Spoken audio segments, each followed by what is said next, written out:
জম্মু কাশ্মীরে পর্যটকদের হামলা ঘিরে ব্যাপক উত্তেজনা তৈরি হয়েছে ভারত পাকিস্তান সম্পর্কে। পেহেলগামের ঘটনায় ইসলামাবাদকে দায়ী করে শক্ত পদক্ষেপের ঘোষণা দিয়েছে দিল্লি এবং বন্ধ করে দিয়েছে দুদেশের মধ্যে যোগাযোগের গুরুত্বপূর্ণ আটারি ওয়াঘা সীমান্ত। স্থগিত করা হয়েছে সিন্ধুর পানি বন্টন চুক্তি। পাকিস্তানিদের জন্য সার্ক ভিসা বাতিল এবং নয়াদিল্লির হাইকমিশনে পাকিস্তানের সামরিক উপদেষ্টাদের অবাঞ্ছিত ঘোষণা করেছে ভারত।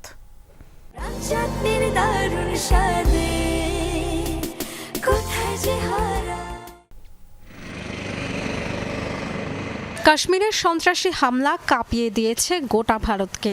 মঙ্গলবার হামলার পর থেকেই শীর্ষ পর্যায়ে হয় দফায় দফায় বৈঠক। বুধবার সন্ধ্যায় প্রধানমন্ত্রী নরেন্দ্র মোদীর বাসভবনে জরুরি আলোচনায় বসেন মন্ত্রিসভার নিরাপত্তা সংক্রান্ত কমিটি। প্রায় 2.5 ঘন্টা ধরে চলা বৈঠকে ছিলেন প্রতিরক্ষামন্ত্রী রাজনাথ সিং, পররাষ্ট্রমন্ত্রী এস জয়শঙ্কর, স্বরাষ্ট্রমন্ত্রী অমিত শাহ সহ শীর্ষ কর্মকর্তারা। পেহেলগামে পর্যটকদের ওপর হামলার ঘটনায় পাকিস্তানের ওপর দায় চাপান ভারতীয় নেতারা। একগুচ্ছ কড়া পদক্ষেপ নেওয়া হয় ইসলামাবাদের বিরুদ্ধে। বৈঠক শেষে এক সংবাদ সম্মেলনে সিদ্ধান্তগুলো তুলে ধরেন ভারতের পররাষ্ট্র সচিব বিক্রম মিশ্রি। বলেন, অনির্দিষ্টকালের জন্য স্থগিত করা হচ্ছে ভারত ও পাকিস্তানের মধ্যে 1960 সালের সিন্ধু পানি চুক্তি। বন্ধ করা হয়েছে গুরুত্বপূর্ণ আটারি ওয়াঘি সীমান্ত। পাকিস্তানিদের জন্য বাতিল করা হয়েছে সার্ক ভিসা। এই ভিসায় যারা এখন অবস্থান করছেন তাদের 48 ঘন্টার মধ্যে ভারত ছাড়ার নির্দেশ দেওয়া হয়েছে। Cabinet Committee on Security met this evening. Cabinet committee on security মাননীয় প্রধানমন্ত্রীর সভাপতিত্বে বৈঠক করেছে। সন্ত্রাসী হামলার ভয়াবহতা বিবেচনা করে সিসিএস কিছু পদক্ষেপের সিদ্ধান্ত নিয়েছে। 1960 সালের সিন্ধু পানি বন্টন চুক্তি অনির্দিষ্টকালের জন্য স্থগিত থাকবে। আটারি চেকপোস্ট বন্ধ থাকবে।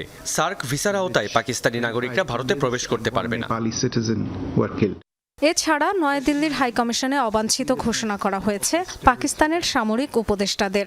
1 সপ্তাহের মধ্যে ভারত ছাড়তে বলা হয়েছে তাদের। ইসলামাবাদে ভারতের হাইকমিশন থেকেও প্রত্যাহার করা হবে সামরিক উপদেষ্টাদের।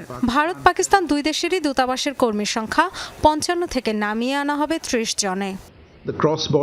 সার্বিক নিরাপত্তা পরিস্থিতি পর্যালোচনা করে সব বাহিনীকে সর্বোচ্চ সতর্ক থাকতে বলা হয়েছে। হামলায় দায়ীদের বিচারের আওতায় আনা হবে, তাদের অর্থায়নকারীদের।